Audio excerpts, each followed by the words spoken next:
When actively seeding and you come across a slough, rock pile, or other, you have the option to create an obstacle with that object.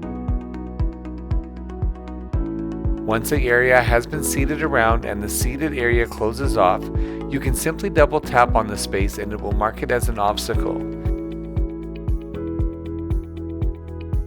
This will take away from your total acre count if you have a boundary completed and mark the area as an area that you don't want seeded. If at any point you do want to seed the area, you can double tap on it again and it will mark it once more as an area that can be seeded.